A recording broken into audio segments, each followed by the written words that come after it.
ठीक है, अब इसके अंदर हम लोग डिस्कस कर लेते हैं एक बार कि एंटी कैंसर ड्रग के टारगेट क्या क्या होते हैं। ठीक है,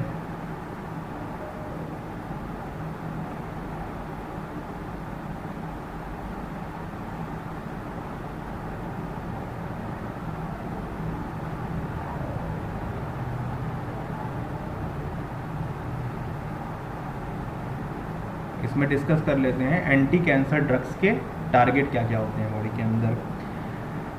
तो अब इसमें आता है आपका दो चीज़ें आती हैं। एक तो आता है पहला प्यूरिन बेसिस।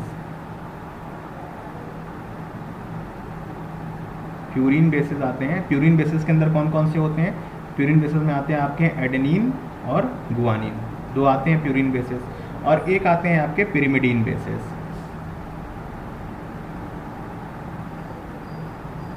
एक आते हैं पिरिमिडीन बेसिस। पिरिमिडीन बेसिस के अंदर क्या क्या आते हैं आपके? इसमें आते हैं आपके थायामिन, ठीक है, उसके बाद साइटोसिन और यूरेसिल, ये तीन आते हैं पिरिमिडीन बेसिस के अंदर। अब इससे क्या होता है कि इनसे फॉर्मेशन होता है हमारा किस चीज़ का? इन दोनों चीज़ से फॉर्मेशन होता है राइबो न्यूक्लियोटाइड्स का।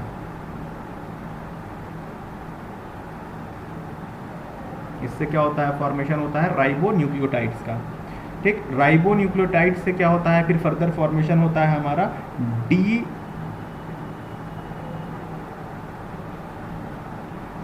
Deoxy ribo nucleotide.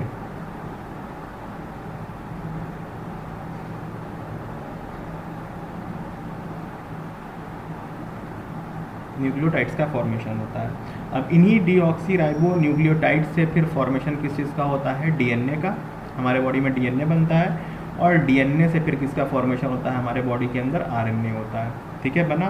अब आरएनए भी पता ही है कि तीन तरह के आरएनए होते हैं। कौन कौन से होते हैं? एक होता है आपका टीआरएनए, ठीक, एक होता है आपका मैसेंजर आरएनए जिसको कहते हैं एमआरएनए, और एक होता है आपका राइबोसोमल आरएनए जिसको हम लोग कहते हैं आरआरएनए। ये तीन आरएनए का क्या होता है? फॉर्मेशन होता है हमारा डीएनए के थ्रू। ठीक, ये हो गया। अब ये तो हो गया आरएनए। अब आरएनए जो होता है वो हमारे बॉडी के अंदर दो काम करता है। क्या करेगा? दो काम।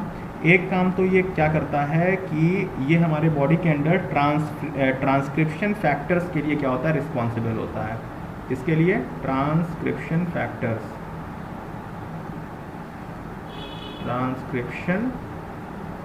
फैक्टर्स के लिए क्या होता है? रिस्पॉन्सिबल होता है। ट्रांसक्रिप्शन फैक्टर्स यानी कि हम लोग बोल सकते हैं जो जीन से रिलेटेड होते हैं, अब ये ट्रांसक्रिप्शन फैक्टर्स क्या करते हैं कि ये हमारे बॉडी के अंदर माइक्रोट्यूब्यूल्स का फॉर्मेशन करते हैं, इसके साथ साथ स्पिंडल का भी फॉर्मेशन करते हैं, या फिर स्पिंडल फाइबर्स कह सकते हैं। इनका क्या करते हैं? फॉर्मेशन करते हैं माइक्रोट्यूब्यूल्स का और स्पिंडल फाइबर का। ठीक है, ट्रांसक्रिप्शन फैक्टर। अब माइक्रोट्यूब्यूल्स और स्पिंडल फाइबर, इसीलिए हमने पहले सेल साइकिल डिस्कस कर लिया था कि सेल साइकिल में हमने बता दिया था कि माइक्रोट्यूब्यूल्स और स्पिंडल फाइबर का वर्क क्या होता है। तो ये कर रहा है पहले काम तो। और दूसरा आरएनए जो होता है वो पता है किसके लिए रिस्पॉन्सिबल होता है? फॉर्मेशन ऑफ प्रोटीन्स बनाता है।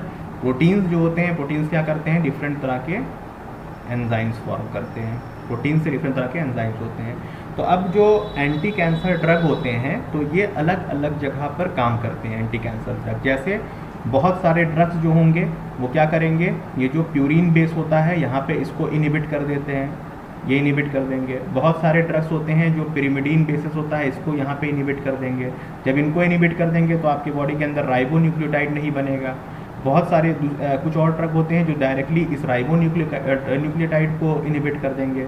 तो जब इसको इनहिबिट कर देंगे तो डीऑक्सी नहीं बनेंगे। बहुत सारे ऐसे ड्रग होते हैं जो डीऑक्सी वाले को इनहिबिट कर देंगे।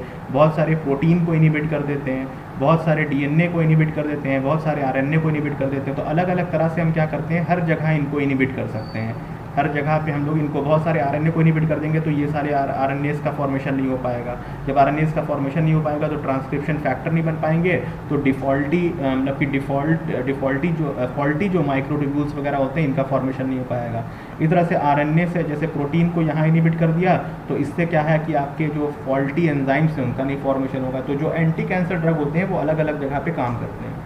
ये मेन हमारे बॉडी में चलता है, इसमें अलग अलग जगह पे एंटी कैंसर ड्रग्स जो हैं वो काम करते हैं। ठीक, तो ये टारगेट्स हो गए हमारे एंटी कैंसर ड्रग्स के अलग अलग।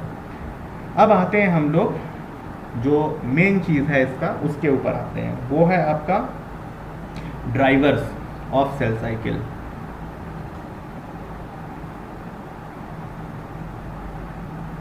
ड्राइवर्स ऑफ सेल साइकिल, जिसमें हमने बताया था CDKs वगैरह के बारे में हमको देखना है। ठीक है, तो ड्राइवर्स पे हम लोग आते हैं, इसमें CDKs वगैरह आते हैं। अब जैसे कि हमने बताया था कि जैसे पहले सेल जो होता है वो क्या होता है, पहले G0 फेज में होता है। ठीक, G0 से कहाँ जाता है, G1 में। ठीक, G1 से कहाँ जाता है, S में, S से कहाँ जाता है, G2 में, और फाइनली फिर कहाँ जाता है, ये M फेज में। तो हमने बताया था कि यहाँ पे क्या होता है, यहाँ पे चेक पॉइंट्स होते हैं, यहाँ चेक पॉइंट है, यहाँ चेक पॉइंट है, ये साइक्लिन जो CDK होता है सब चेक पॉइंट्स होते हैं। अब जो ड्राइवर्स होते हैं वो कौन कौन से होते हैं, तो जब G1 फेज में जब एंटर करता है जब हमारा सेल, तो यहाँ पे जो आपके चेक पॉइंट होता है वो होता है आपका CDK, मतलब साइक्लिन डिपेंडेंट काइनेज 4 और 6। ठीक है, और इसके साथ साथ यहाँ पे होता है साइक्लिन D। दो चीज़ होता है, एक होता है साइक्लिन डिपेंडेंट काइनेज CDK जिसको कहते हैं, उसका 4 और 6, और एक इसके अंदर और कंपोनेंट होता है जो होता है साइक्लिन D, इसको कहते हैं क्या, अब ये अच्छा इसको लिख देते हैं, ये क्या है, साइक्लिन डिपेंडेंट काइनेज, और ये क्या है, ये है साइक्लिन। ये क्या है, ये चेक पॉइंट है, ड्राइवर्स हैं। यही क्या करते हैं, सेल को आगे बढ़ाते रहते हैं, चेक करते हैं। यहाँ से सेल इधर आया तो चेक करेगा, ये जो है ये दोनों चेक करते हैं कि क्या सेल सही है, दूसरे फेज में जा सकता है, देखेंगे हाँ जा सकता है, तो फिर इधर, तो यहाँ पे ये दो काम करते हैं। अब इसके अंदर दो चीज़ें और होती हैं, जो ये जो होती है इसके अंदर दो चीज़ें होती हैं, प्रोटीन्स होते हैं एक तरह के। एक होता है इसके अंदर E2F प्रोटीन होता है, ठीक है, और एक होता है आपका RB प्रोटीन। ये दोनों जो है ये आपके बॉडी के अंदर क्या बनाता है, एक तो ये जब मतलब कि ये जो E2F और RB प्रोटीन्स है जो ये साइक्लिन डिपेंडेंट और इसके अंदर प्रेजेंट है, ये क्या करते हैं कि ये बॉडी के अंदर जब ये अलग अलग होते हैं, जैसे पहले आए ये जुड़े फिर ये अलग हो जाते हैं, मतलब कि ये दोनों साथ में थे ना, तो ये क्या हो जाते हैं, ये ब्रेक कर जाते हैं, तो E2F अलग हो जाता है, ठीक है, और यहाँ से जो RB वाला प्रोटीन है, RB वाला, ये क्या हो जाता है, ये फॉस्फोराइलेट हो जाता है, यानी कि इस पर फॉस्फेट ग्रुप जुड़ जाता है, तो ये आगे बढ़ जाता है। फिर यहाँ से हम आगे बढ़े तो फिर यहाँ पे S फेज में एंटर किया, तो यहाँ पे फिर यहाँ चेक पॉइंट आया। अब यहाँ पे कौन सा चेक पॉइंट होता है, यहाँ पे आता है आपका CDK2 और यहाँ पे साइक्लिन E आता है। यहाँ पे दो आते हैं, एक CDK2 और एक साइक्लिन E। जैसे यहाँ पे D था और 4 और 6 था, यहाँ पे CDK2 और यहाँ पे साइक्लिन E आता है, ठीक। फिर ये फर्दर और आगे बढ़ा, तो S से जब G2 में आया तो फिर यहाँ पे चेक करता है। अब यहाँ पे कौन कौन से आते हैं, यहाँ पे आपके CDK1 और 2 आते हैं, और इसके साथ साथ यहाँ पे साइक्लिन A आता है, ठीक। यहाँ पे CDK1 2 आया, यहाँ पे साइक्लिन A आया, ठीक। फिर यहाँ से फिर M फेज में गया। अब M फेज में यहाँ पे क्या आता है, M फेज के अंदर फिर यहाँ पे चेक होता है, तो यहाँ पे CDK1 काम करता है और इसके साथ साथ साइक्लिन B काम करेगा, ये दो काम करते हैं यहाँ पे। तो अब जैसे क्या है कि अगर हमारे बॉडी के अंदर जो CDKs वगैरह हैं, जैसे हमने बताया CDK जो हमारे बॉडी के अंदर CDKs वगैरह हैं, अगर इनका कंसंट्रेशन जो है ये क्या है कि बॉडी के अंदर लो है, अगर ये नॉर्मल है, लो कंसंट्रेशन में है, तो हमारी जो सेल साइकिल होती है वो नॉर्मली प्रोग्रेस करेगी। सेल साइकिल जो है वो नॉर्मली जो है वो प्रोग्रेस करती है अगर ये नॉर्मल है। लेकिन अगर जैसे क्या है कि हमारे बॉडी के अंदर अगर CDKs का कंसंट्रेशन इंक्रीज कर जाता है किसी वजह से, तो हमारे बॉडी के अंदर फिर क्या होती है, अनकंट्रोल्ड ग्रोथ होती है, सेल्स की अनकंट्रोल ग्रोथ होना स्टार्ट हो जाती है। अगर इसकी कंसंट्रेशन बढ़ जाती है CDKs की, तो ये बहुत तेज़ी से फिर ग्रो करना स्टार्ट करते हैं, अनकंट्रोल ग्रोथ हो जाता है। अब इसके अंदर कुछ तमाम फैक्टर्स होते हैं तो ये रिस्पॉन्सिबल होता है, जैसे मतलब रिस्पॉन्सिबल होते हैं इसके लिए, मतलब कि इसके नॉर्मल ग्रोथ के लिए। इसमें जैसे आपका आता है पॉइंट म्यूटेशन नॉर्मल सेल में, point mutation in normal cell, ठीक है, नॉर्मल सेल्स के अंदर पॉइंट म्यूटेशन हो रहा है, या फिर डीएनए का एम्प्लीफिकेशन हो रहा है, ठीक है, डीएनए का एम्प्लीफिकेशन हो रहा है, या फिर क्या हो रहा है, इसके साथ साथ क्रोमोसोम्स में उनका रीअरेंजमेंट हो रहा है, तो कह सकते हैं हम लोग क्रोमोसोमल रीअरेंजमेंट, ठीक है, क्रोमोसोम्स का इसके अंदर रीअरेंजमेंट हो रहा है, या फिर एपिजेनेटिक मॉडिफिकेशन भी कह सकते हैं, एपिजेनेटिक मॉडिफिकेशंस कह सकते हैं, एपिजेनेटिक मॉडिफिकेशंस वगैरह और तमाम रीजंस हो सकते हैं, ठीक है, ये हो गया। अब हम लोग बात करते हैं जो अनकंट्रोल्ड सेल ग्रोथ होती है उसका मैकेनिज्म क्या होता है, तो वो डिस्कस करते हैं कि अनकंट्रोल्ड जो सेल ग्रोथ है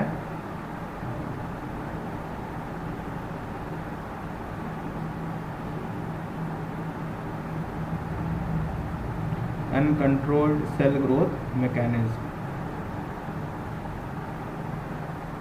ये डिस्कस करते हैं कि अगर बॉडी के अंदर अनकंट्रोल्ड सेल ग्रोथ हो रही है तो इसका मैकेनिज्म जो है वो क्या होता है, ठीक है। तो इसमें दो चीज़ आती है, पहली जो आती है वो होती है आपकी activation of oncogenes, activation of oncogenes, यानी कि जो ऑन्कोजीन्स हमारे बॉडी में होते हैं वो एक्टिवेट हो जाते हैं। तो इसके अंदर दो जीन आते हैं, एक्टिवेशन ऑफ ऑन्कोजीन्स के अंदर दो जीन्स जो होते हैं वो एक्टिवेट होते हैं। एक होता है आपका रैस जीन, एक रैस जीन एक्टिवेट करेगा, और एक एक्टिवेट करेगा आपका MYC जीन, ठीक है, ये हो गया। दूसरी चीज़ जो आती है इसके अंदर, एक तो एक्टिवेशन हो गया ऑन्कोजीन्स का जिसमें एक रैस जीन और एक MYC जीन जो है वो एक्टिवेट हो रहा है, और दूसरा क्या होता है इसमें इनएक्टिवेशन होता है ट्यूमर सप्रेसर जीन का, inactivation of tumour suppressor gene, जो हमारे बॉडी के अंदर ट्यूमर सप्रेसर जीन होते हैं उनका क्या होता है, इनएक्टिवेशन होता है। अब ये तीन होते हैं इसके अंदर, कौन कौन से होते हैं, एक होता है P53, ठीक, एक होता है आपका APC, ठीक, और एक होता है आपका BACA12, ये तीन होते हैं ट्यूमर सप्रेसर जीन। तो अब जैसे होता कैसे है, तो जैसे हमने बताया कि ऑन्कोजीन्स का क्या होता है, एक्टिवेशन होता है, पहले हमने बताया था ऑन्कोजीन्स एक्टिवेशन।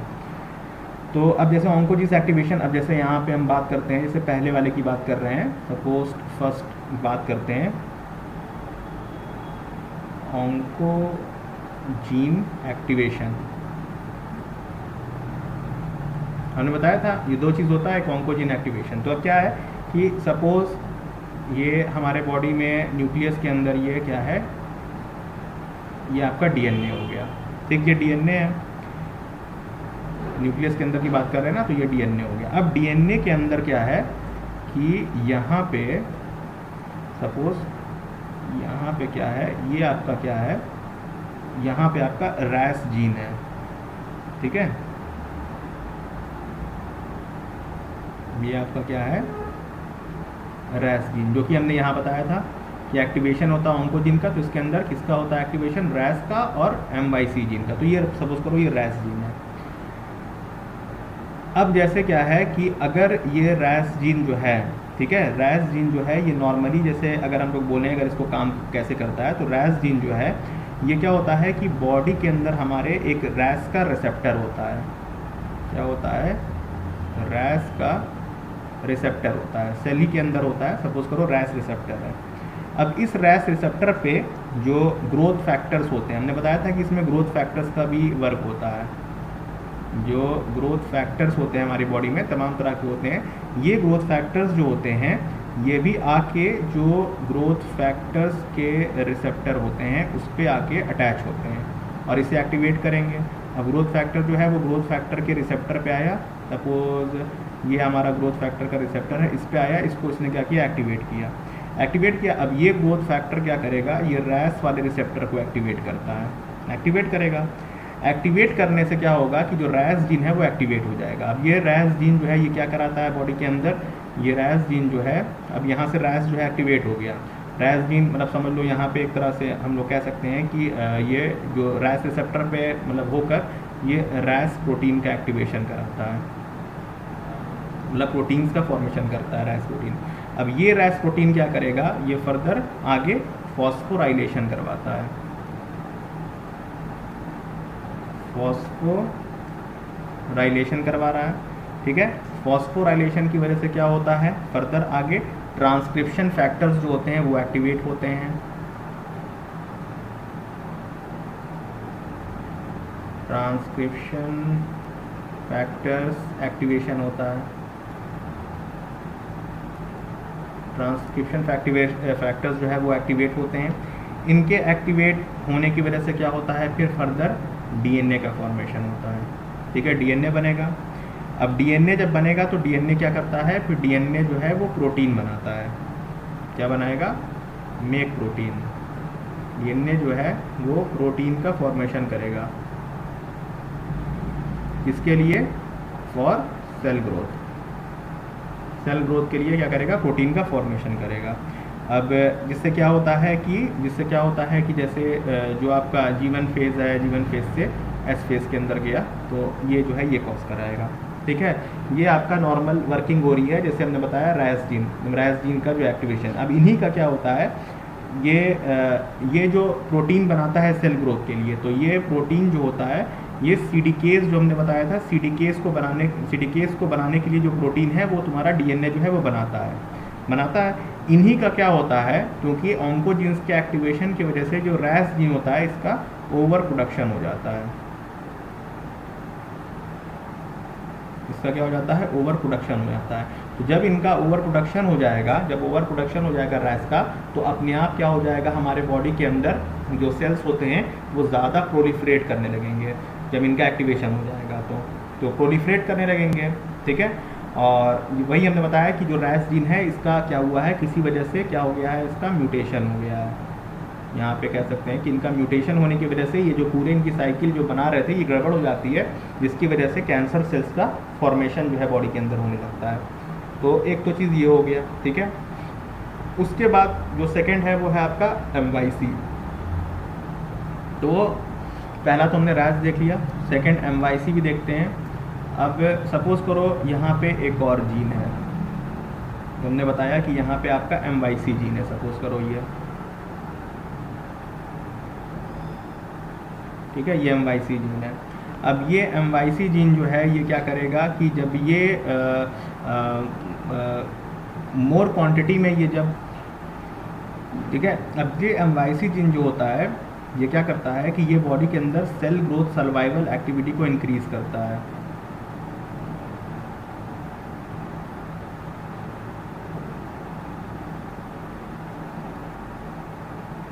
एक्टिविटी, अब वही हमने बताया कि अगर किसी वजह से अगर ये ख़राब हो जाता है तो फिर सेल ग्रोथ वाली एक्टिविटी के ऊपर फ़र्क पड़ेगा। यानी कि अगर किसी वजह से आपका ये जो RS वाला है ये अगर गड़बड़ा जाता है, ठीक है, इसके अंदर गड़बड़ी हो जाती है, और या फिर जो NYC वाला जो जीन है अगर ये गड़बड़ा जाता है तो हमारा जो सेल साइकिल है वो डिस्टर्ब होगा और फिर फर्दर हमारे बॉडी के अंदर कैंसर का ग्रोथ होगा, ठीक है। क्योंकि ये नॉर्मल जो काम कर रहा है वो तो सही काम कर रहा है, लेकिन जब ये एक्टिवेट हो जाते हैं ऑन्कोजीन्स, रास और ये जो MYC जीन जो एक्टिवेट होते हैं तो ये बॉडी के अंदर कैंसर सेल्स का फॉर्मेशन करते हैं। अब इसी में क्या होता है कि ये क्या कर जाते हैं कि इनकी वजह से, इनके एक्टिवेशन की वजह से ये बाईपास कर जाते हैं। बाईपास कर जाते हैं किस चीज़ को, बाईपास द चेक पॉइंट्स। जो हमने चेक पॉइंट्स के बारे में बताया था, ये क्या करते हैं, इस चेक पॉइंट्स को बाईपास कर जाते हैं इन द सेल साइकिल। जब ये सेल साइकिल के अंदर बाईपास कर जाएंगे चेक पॉइंट को तो फिर बॉडी के अंदर ऑटोमेटिक प्रॉब्लम हो जाएगी। तो ये हो गया। अब एक जैसे हमने बताया कि ट्यूमर सप्रेसर जीन होता है। ट्यूमर, अब नाम से ही लग रहा है ट्यूमर सप्रेसर जीन यानी कि ये ट्यूमर को सप्रेस कर रहा है। अगर यही जीन गड़बड़ हो जाएगा तो फिर क्या होगा, तो फिर हम ये भी देख लेते हैं। इसमें ज़्यादा नहीं डिस्कस करेंगे, P53 के बारे में ही बस बता देते हैं, उतना ज़्यादा डिटेल में नहीं जाने की ज़रूरत है हमको। तो जो सेकंड वाला है वो आपका क्या है, ट्यूमर सप्रेसर जीन का इनएक्टिवेशन।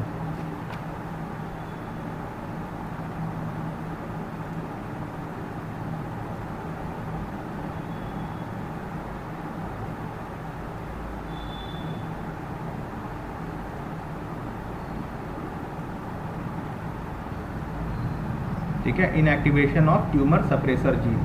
तो ये भी देख लेते हैं कि ट्यूमर सप्रेसर जीन जो होता है, जब इसका इनएक्टिवेशन होता है तो क्या होता है। ट्यूमर सप्रेसर जीन में एक ही हम डिस्कस करते हैं P53 के बारे में। अब जैसे हमने बताया कि P53 है, ठीक है, P53 किसको एक्टिवेट करता है, ये P21 को एक्टिवेट करेगा। ठीक है, अब P21 क्या करता है, ये बॉडी के अंदर सेल अरेस्ट करता है, सेल को अरेस्ट करता है। और इसके साथ साथ ये किस चीज़ को इनहिबिट करेगा, ये इनहिबिट करता है आपका जो आपके बॉडी के अंदर CDKs होते हैं, और इसके अलावा जो साइक्लिन्स होते हैं, इनको क्या करेगा, ये जो थे ये दोनों क्या थे, ये आपके बॉडी के ड्राइवर्स थे जो सेल साइकिल में चेक पॉइंट में यूज़ कर रहे थे, ये इनको इनहिबिट करने का काम करता है P53। ठीक है, तो एक तो ये हो गया। ठीक, अब ये अब जैसे जब सेल अरेस्ट हो रहा है तो सेल अरेस्ट के अंदर ये जो ड्राइवर्स हो रहे हैं ये क्या हो रहे हैं, ये इनहिबिट हो जा रहे हैं। तो P53 नॉर्मली तो ऐसे काम करता है। अब जैसे क्या है कि अगर ट्यूमर सप्रेसर जीन का इनएक्टिवेशन हो जा रहा है तो ये जो CDKs होते हैं ये क्या हो जाएंगे, ये वो हो जाते हैं, इनहिबिट हो जाते हैं। तो जब ये इनहिबिट हो जाएंगे तो हमारा चेक पॉइंट जो है वो काम नहीं करेगा, तो हमारे बॉडी के अंदर ग्रोथ जो होती है वो अनकंट्रोल हो जाएगी। तो एक तो ये हो गया। दूसरा और क्या काम होता है P53 का, जैसे P53 है, ठीक है, ये क्या बनाता है, ये प्रोटीन का फॉर्मेशन करता है।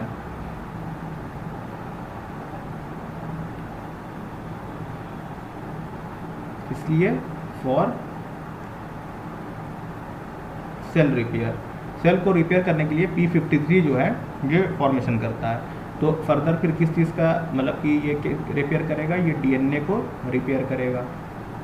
ठीक है, तो अब जब इसका इनएक्टिवेशन हो जाएगा, जब यहाँ पे इनएक्टिवेशन हुआ तो सेल अरेस्ट वाला गड़बड़ाया, तो जो CDKs हैं वो इनहिबिट हुए, और जब ये इनहिबिट हुआ तो जो DNA के प्रोटीन है वो इनहिबिट हुए। जब DNA के प्रोटीन जो इनहिबिट हो गए तो DNA जो होगा रिपेयर नहीं हो पाएगा, रिपेयर नहीं हो पाएगा तो बॉडी के अंदर कैंसर सेल्स का फॉर्मेशन होगा। इसी की तरह से एक काम और करता है P53। और क्या करता है P53, ये एक तरह का और प्रोटीन बनाता है। कौन सा protein, make proteins for apoptosis, यानी कि ये एपोप्टोसिस के लिए भी प्रोटीन बनाता है। अब जब प्रोटीन एपोप्टोसिस के लिए बनेंगे तो क्या होगा, बॉडी के अंदर सेल डेथ होगी। अब जब यही सप्रेस हो जा रहा है, जब जो ट्यूमर सप्रेसर जीन है, यानी कि इसके नाम से ये लग रहा है कि ये हमारे बॉडी के अंदर जो भी ट्यूमर वगैरह है इसको सप्रेस करने का काम कर रहा है, सप्रेस कर ही रहा है। अब जब यही ये जीन जो है ये नॉर्मली जो हमारे बॉडी में काम सही कर रहा है, अगर इनका इनएक्टिवेशन हो जाएगा तो बॉडी के अंदर प्रॉब्लम होगी।